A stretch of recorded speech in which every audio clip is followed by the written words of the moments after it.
Oke, selamat siang semuanya. Hari ini hari Senin, tanggal 12 Agustus. Kita berjumpa lagi dengan rekan-rekan mahasiswa KKN Kolaboratif. Kalau kapan hari kita membahas tentang teh ya, teh yang terbuat dari kulit jeruk.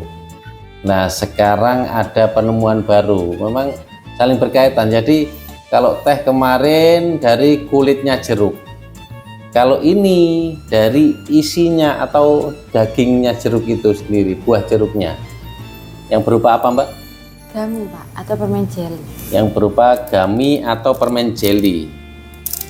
Ini Jenengan bisa buka langsung disobek gitu. oke, lewat sini dibuka seret. Ya, coba dulu ya sebelum sampai menjelaskan ini bagaimana prosesnya. Ini dari daging jeruk ya, dari jeruknya. Ya, koyok jenang. Tapi sedikit kenyal. Dikenyal. Yang ini di sini, cuma. Oke, nanti aja. Ini gimana prosesnya? Ini inovatif sekali. Mereka melakukan trial, melakukan eksperimen terus hingga terciptalah ini yang dinamakan gummy. Gimana ini prosesnya, Mbak? Kita kan memakai daging buahnya, Pak. Nah, daging buah jeruknya itu kita peras. Jadi kita ambil sari buahnya, sari jeruknya. Jadi kita peras. Habis kita peras, kita campurkan dengan beberapa mili susu. Ada kombinasi dengan susunya. Dan ada juga kombinasi dengan daun kelornya juga. Susu itu susu powder atau susu cair. Susu cair. Ada juga tambahan sedikit daun kelornya, karena kan konsep dari kita kan untuk cegah stunting menggunakan daun kelor juga. Jadi kita kombinasi 3 bahan, Pak. Kelor, susu, sama jeruk itu sendiri. Oke, jadi kalau soal rasa di daun kelornya mungkin tidak terlalu ya. Namun untuk asupan isinya ya, untuk pencegahan stunting memang daun kelor itu luar biasa itu di sini. Lanjut. Setelah itu kita pakai gelatin juga, Pak. Gelatin sendiri itu yang bikin kenyal dari jelinya itu, sama bubuk jelly. Bubuk jelly yang bikin itu lebih padat. Jadi seperti gummy bentuknya, Pak. Seperti teksturnya itu akan seperti gummy. Nanti gelatinnya kita larutin terlebih dahulu menggunakan susunya. Setelah larut, perasan jeruknya itu dipanasi dan ditambah dengan gula. Sedikit gula. Untuk gulanya opsional, kita pakai nggak ada takaran. Jadi suka-suka sesuai kemanisan yang kita mau. Oke. Jadi jeruk itu diambil airnya. Diperas. Tidak apa? Bulir-bulirnya itu tidak dianu ya, tidak. Bulir-bulirnya masuk, Pak. Oh, masuk. Ya? Kita pakai perasan yang manual tuh, Pak, yang pakai tangan gini. Jadi kan bulirnya tetap ikut ke dalamnya itu, Pak. Gak hanya airnya saja. Terus kita panasi perasan jeruknya, lalu kita ambil sedikit karena kan untuk menghidupkan jelinya kita perlu air hangat. Jadi air hangat, jadi perasan jeruk yang hangat kita campurkan dengan gelatin untuk melarutkannya terlebih dahulu. Lalu kita campurkan lagi ke wajan yang ada perasan jeruknya dengan api kecil. Setelah itu kita masukkan ke cetakan. Ini sebenarnya pinginnya menggunakan cetakan gummy bear yang silikon itu, Pak, yang kecil-kecil. Oh iya. Cuman karena di posko tidak ada dan teman-teman tidak punya, jadi kita menggunakan yang ada saja. Oh, oke, karena memang keterbatasan alat.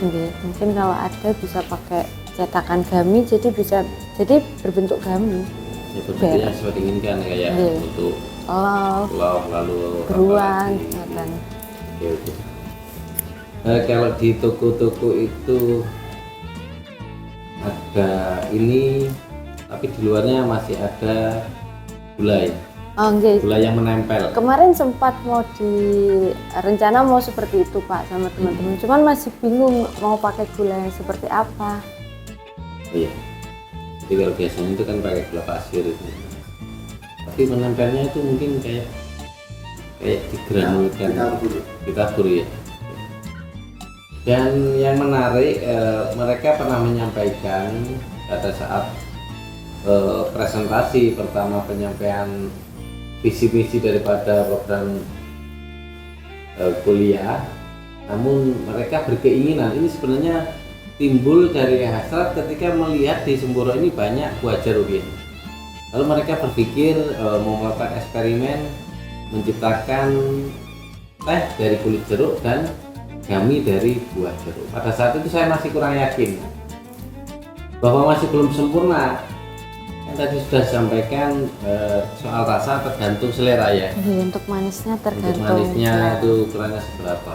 Namun yang lebih penting daripada itu mereka sudah istilahnya berhasil membuat ini. Ya meskipun masih terus melakukan eksperimen-eksperimen ya sesuai dengan rasa yang diinginkan. Jadi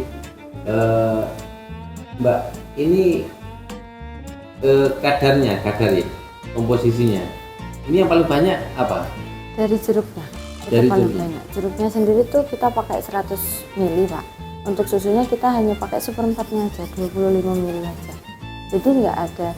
Jadi susunya itu nggak kira mengaruhi rasa dari jeruknya itu. Oh iya. Jadi susu itu juga untuk asupan gizi ya. Iya. Yang paling ditonjolkan adalah rasa jeruknya ya. Kemarin juga sudah sempat saya konsulkan ke dosen saya yang di Subandi dan beliau approve terkait tekstur. Cuman kemarin menurut beliau hanya kurang sedikit manis, jadi kita tambahin lagi manisnya. Ya. Kalau menurut memang benar agak kurang sedikit manis. Tapi kalau menurut saya kurang, tingkat keasamannya kurang. Mungkin ya namanya eksperimen ya. Kemarin yang jeruk yang saya gunakan itu termasuk jeruk matang. Kalau jeruk peras itu keasamannya itu kan dapat, mungkin akan lebih dirasa, asamnya nanti akan lebih kelihatan. Kemarin juga ditambah sedikit ekstra lemon, Pak. Cuman kayaknya memang kurang asam sedikit. Iya. Ada bahan ada di lahan itu jeruk yang masih peras itu rasanya asam. Itu saya kira nanti kapan-kapan di gudang itu ada kok, di gudang jeruk yang jeruk peras. Namun ini istilahnya sudah kenyalnya sudah dapat. Kalau ditaburi gula itu malah tambah enak lagi, lebih manis. Kalau manis ketemu sama asam ya kayak yang di toko-toko itu sudah dan dicetak ya. Ini teksturnya kan hanya dibuat kotak-kotak. Ya. Lalu ini masih mau melakukan eksperimen terus atau gimana? Kalau dari jenengan masih kurang asam, mungkin bisa kita tambah lagi, Pak. Atau nanti kita gitu ya. coba